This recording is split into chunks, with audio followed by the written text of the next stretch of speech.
السلام علیکم ورحمۃ اللہ وبرکاتہ۔ آپ لوگوں کو یہ بات تو پتہ ہوگی کہ عشرہ ذی الحجہ کی بہت زیادہ فضیلت ہے۔ رسول اللہ صلی اللہ علیہ وسلم کا ارشاد ہے کہ عشرہ ذی الحجہ میں کیا ہوا نیک عمل اللہ کو بہت پسند ہے۔ عشرہ ذی الحجہ میں رسول اللہ صلی اللہ علیہ وسلم خوب عبادت فرماتے تھے، اسی لیے ہمیں اور آپ کو چاہیے کہ خوب عبادت کا اہتمام کریں۔ حدیث میں یہ بھی آتا ہے کہ عشرہ ذی الحجہ میں روزہ رکھنے کا ثواب، ایک روزے کا ثواب 1 سال روزہ رکھنے کے برابر ہے، اور عشرہ ذی الحجہ کی رات میں عبادت کرنے کا ثواب لیلۃ القدر کی رات میں عبادت کرنے کے برابر ہے۔ اسی لیے روزے رکھنے کا اہتمام کریں، اور راتوں میں ہو سکے تو کچھ نہ کچھ ٹائم عبادت میں لگانے کی کوشش کریں۔ اب کون سے روزے رکھیں، نفل روزے رکھیں یا قضا روزے رکھیں، یہ مائنڈ میں آتا ہے نا کہ کون سے روزے رکھیں۔ اگر کیا قضا روزے بھی رکھ سکتے ہیں تو اس مسئلے کو بھی آپ لوگ سمجھنے کی کوشش کریے کہ عشرہ ذی الحجہ میں نفلی روزوں کا ثواب بہت زیادہ ہے، لیکن اگر آپ کے کچھ قضا روزے باقی ہیں، رمضان کے کچھ روزے آپ کے چھوٹ گئے تھے، تو یہ ایک اصول یاد رکھیں جو میں آپ کو سمجھانا چاہتا ہوں، کیونکہ اصول جب آپ سمجھ جاؤ گے نا تو اس طرح کے اگر 50 مسئلے بھی آپ کے سامنے آئیں گے تو اس اصول کی روشنی میں وہ 50 مسائل آپ سولو کر سکتے ہو۔ وہ اصول کیا ہے کہ فرض جو ہوتا ہے نا اس کو ادا کرنا ہر حال میں ضروری ہے۔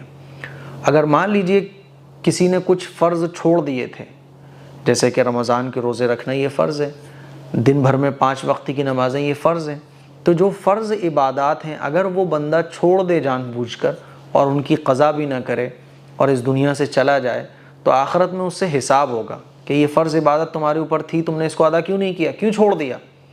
اور نفلی جو عبادتیں ہوتی ہیں ان کا کوئی حساب نہیں ہوگا آخرت میں، آپ کر لو گے تو بہت اچھی بات ہے، نہیں کرو گے تو حساب و کتاب نہیں ہے۔ یعنی یہ چوائس پر ڈیپینڈ کرتا ہے، آپ زیادہ عبادت کرو گے تو ثواب خوب بڑھے گا، لیکن نفلی عبادت جو ہوتی ہے اس کا آخرت میں کوئی حساب نہیں ہوگا، کر لو گے تو بہت اچھی بات ہے، نہیں کرو گے تو حساب نہیں ہے۔ اب آپ یہ سمجھو کہ عشرہ ذی الحجہ میں جو روزے ہوتے ہیں تو وہ نفلی روزے ہوتے ہیں۔ رسول اللہ صلی اللہ علیہ وسلم 1 ذی الحجہ سے لے کے 9 ذی الحجہ تک روزے رکھا کرتے تھے، اور آپ علیہ الصلوۃ والسلام نے فرمایا کہ عشرہ ذی الحجہ میں روزے رکھنے کا ثواب بہت زیادہ ہے، صحابہ اکرام بھی رکھا کرتے تھے۔ لیکن اگر ہمارے قضا روزے ہیں، رمضان کے کچھ روزے ہمارے چھوٹ گئے تھے، خواتین کے پیریڈ میں روزے چھوٹ جاتے ہیں، تو آپ ان روزوں کی، یعنی جو آپ کے رمضان کے روزے چھوٹے ہوئے ہیں ان روزوں کی قضا کرو، یہ زیادہ بہتر ہے۔ اور ایک حدیث بھی ملتی ہے، حضرت عمر رضی اللہ تعالیٰ نے ارشاد فرماتے ہیں کہ رمضان المبارک کے روزوں کی قضا کے لیے مجھے ذی الحجہ کے 10 دنوں سے زیادہ کوئی دن محبوب نہیں ہے۔ تو عشرہ ذی الحجہ میں اگر آپ قضا روزے ہیں آپ کے تو پھر آپ قضا روزے ہی رکھو۔ نیت کیسے کرنی ہے؟ سمپل سا طریقہ ہوتا ہے نیت کا۔ آپ کے جتنے بھی روزے چھوٹ گئے تھے، مان لیجیے آپ کے اس رمضان میں 6 روزے چھوٹ گئے تھے، تو آپ نیت کر لو کہ اللہ میرا وہ 6 روزے چھوٹ گئے تھے تو اس میں سے پہلا روزہ میں رکھنے جا رہی ہوں، بس ایسے نیت ہو گئی آپ کی۔ یا آپ نے دل میں سوچ لیا تب بھی نیت ہو گئی، زبان سے کہہ لیا تب بھی آپ کی نیت ہو گئی، ٹھیک ہے۔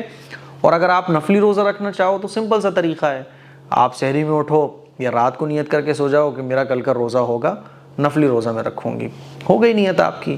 تو عشرہ ذی الحجہ میں روزے رکھنے کا بہت زیادہ ثواب ہے، اسی لیے میرے عزیز بھائیوں، میری بہنوں، آپ روزہ رکھنے کی کوشش کریں۔ رسول اللہ صلی اللہ علیہ وسلم ذی الحجہ کے شروع کے 9 دن روزہ رکھا کرتے تھے، یہ حدیث میں موجود ہے۔